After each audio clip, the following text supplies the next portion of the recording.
Isso é tudo que você precisa saber para a avaliação especial do terceiro trimestre. Obviamente eu não vou falar de todas as matérias aqui, eu sou o Batman, não um super-homem. Mas nesse vídeo eu vou falar das matérias de Química, Biologia e Física. E bom, já que Química faz parte da primeira prova, eu vou dividir esse vídeo em duas partes, então essa é a parte 1. Mas então, sem mais delongas, vamos começar. Os conteúdos de Química que vão cair serão forças e interações moleculares e suas relações com os pontos de ebulição, ácidos e bases. Então vamos começar relembrando o que são ligações moleculares e eletronegatividade. Eletronegatividade é o poder de atração que um átomo exerce sobre os elétrons em uma ligação química. Para falar de eletronegatividade, precisamos lembrar de raio atômico, então vamos voltar um pouquinho. Antes de falar sobre raio atômico, é importante saber primeiramente os nomes dos grupos da tabela periódica. Eles são metais alcalinos terrosos, metais de transição, família do boro, família do carbono, família do nitrogênio, os calcogênios, os halogênios e os gases nobres. E agora, raio atômico. O raio atômico é a distância de um núcleo do átomo até o elétron mais externo. Lembra, raio é a metade do diâmetro, ou seja, esse raio atômico não tem nada a ver com chuva. Vamos pensar comigo logicamente. Se o raio atômico é a distância do núcleo para o elétron mais distante do núcleo, então quanto mais camadas eletrônicas um átomo tiver, maior o raio atômico, certo? Sim, em um mesmo grupo, quanto maior o número atômico, maior o raio atômico. Agora vamos pensar logicamente de novo, ok? O núcleo contém apenas prótons e nêutrons, logo ele tem uma força positiva. E para estabilizar o átomo temos vários elétrons distribuídos nas camadas eletrônicas. Portanto, quanto mais prótons, mais elétrons, logo maior a força de atração. Consequentemente, quanto maior o número de elétrons na camada de valência, menor o raio atômico. Entendeu?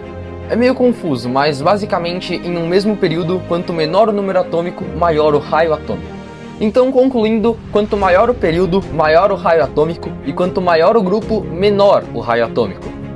Mas isso não acaba por aí.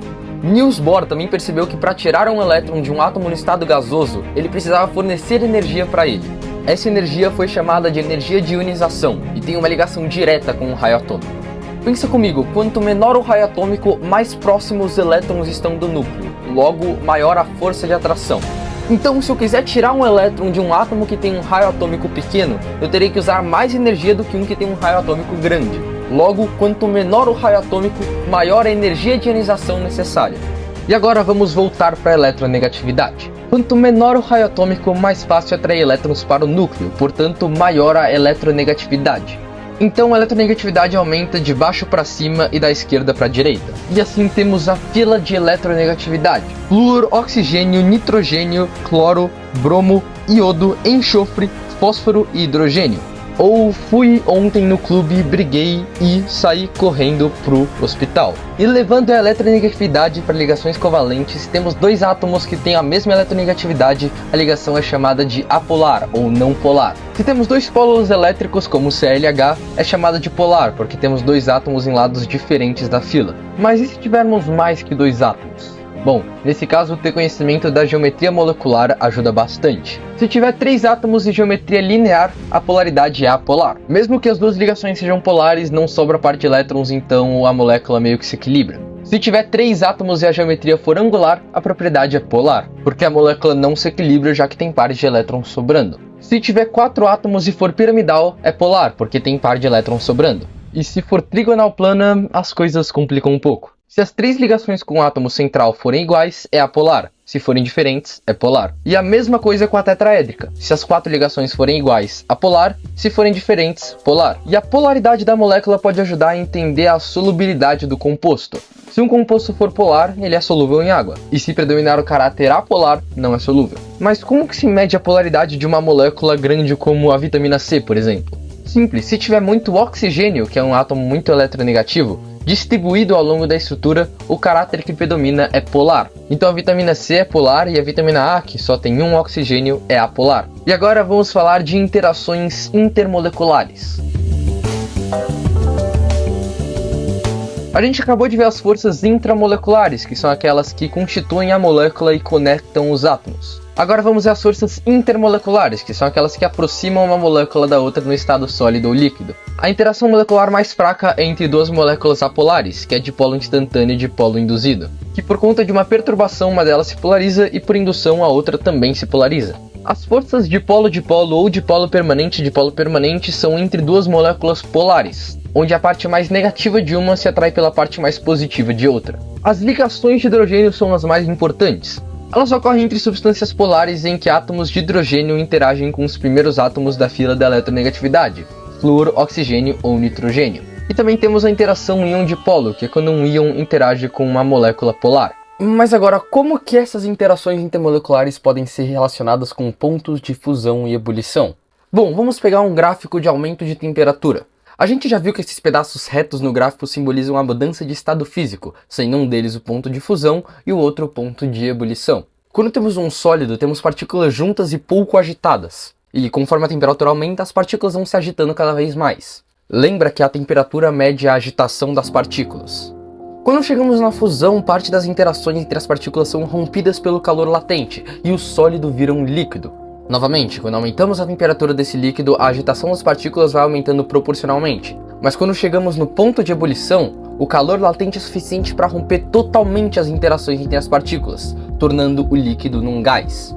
Ou seja, no processo de fusão apenas parte das interações são rompidas, mas no processo de ebulição todas as interações são rompidas. Por isso que o calor latente de vaporização é muito maior do que o calor latente de fusão. Mas agora vamos aprofundar um pouco no ponto de ebulição. A temperatura de ebulição de certa molécula está relacionada diretamente com a intensidade da interação intermolecular.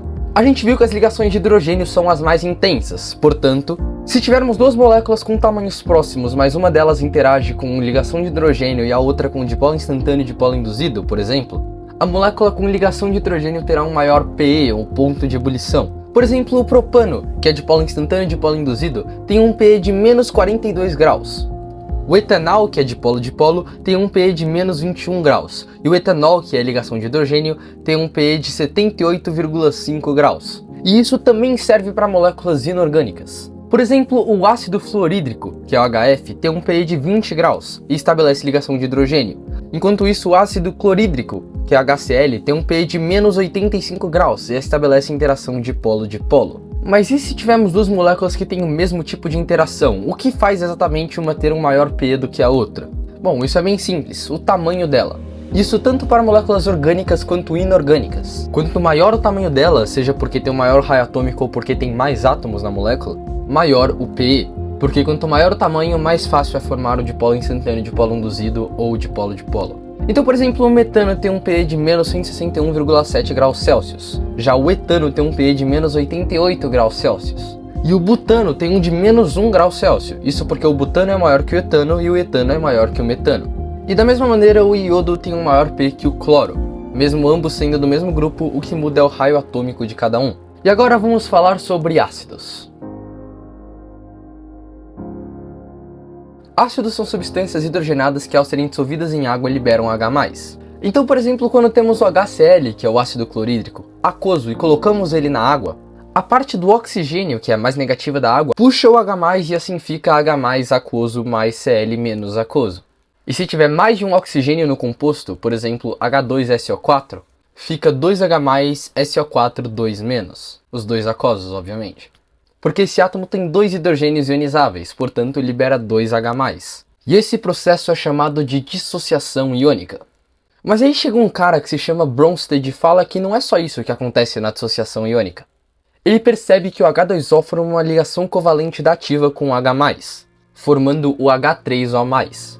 Então, nos exemplos anteriores, o HCl na água ficaria HCl aquoso mais H2O líquido, vira H3O mais aquoso mais Cl menos aquoso. Então a teoria de Bronsted fica com uma equação de ionização, e a teoria de Arrhenius fica com uma forma simplificada, sem incluir o H3O.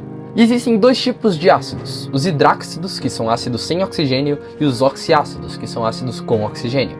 Para nomear um hidráxido é bem simples, ácido mais o nome do elemento hídrico. Então, por exemplo, HF fica ácido fluorídrico, HCl fica ácido clorídrico e assim por diante. Mas para nomear um oxiácido as coisas complicam um pouquinho, porque existem variações na quantidade de oxigênio dependendo do átomo. Os oxiácidos com nitrogênio, por exemplo, podem ser HNO2 ou HNO3. E para nomear, o que tem menos oxigênio recebe a terminação oso e o que tem mais oxigênio recebe a terminação ico. Então HNO2 fica ácido nitroso e HNO3 fica ácido nítrico. Mas caso tenham 3 variações, as duas com menos oxigênio ainda recebem a terminação oso, só que a com menos oxigênio recebe o prefixo hipo. Então, por exemplo, H3PO2 é ácido hipofosforoso, H3PO3 é ácido fosforoso e H3PO4 é ácido fosfórico. E caso tenham 4 variações, as duas com mais oxigênio ainda recebem a terminação ico, só que a com mais oxigênio recebe o prefixo per. Então HClO fica ácido hipocloroso, HClO2 fica ácido cloroso, HClO3 fica ácido clórico e HClO4 fica ácido perclórico.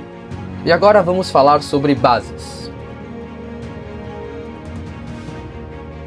As bases, também chamadas de hidróxidos, são substâncias formadas por ligações iônicas entre metais e OH-. Então, por exemplo, no NaOH, o OH faz ligação covalente entre si, mas o oxigênio fica com apenas 7 elétrons na camada de valência, então o Na fornece esse último elétron para o oxigênio e assim ocorre ligação iônica. As bases liberam OH- em solução aquosa, então, por exemplo, o NH4OH aquoso fica NH4 mais aquoso mais OH- aquoso. E a nomenclatura de bases é muito simples, hidróxido de e nome do elemento. Então, por exemplo, NaOH é hidróxido de sódio e NH4OH é hidróxido de amônio. E agora vamos falar sobre os sais. Sais são formados por reações de neutralização, que são entre ácidos e bases. A gente já viu que ácidos na água liberam H+, e bases na água liberam OH-. Mas agora responde, se você juntar H+ com OH- forma o quê? Água, exatamente. E os outros compostos que estavam no ácido e na base formam um sal. Vamos exemplificar. Ao juntar ácido clorídrico com hidróxido de sódio, a gente consegue água mais cloreto de sódio, que é NaCl, que também é conhecido como sal de cozinha. E a nomenclatura do sal depende da terminação do nome do ácido. Se a terminação for hídrico, fica eto. Se for ico, fica ato. E se for oso, fica ito. E isso é tudo que você vai precisar saber sobre química. Esse é o fim da parte 1 e agora na parte 2 vamos falar sobre biologia e física. Até lá!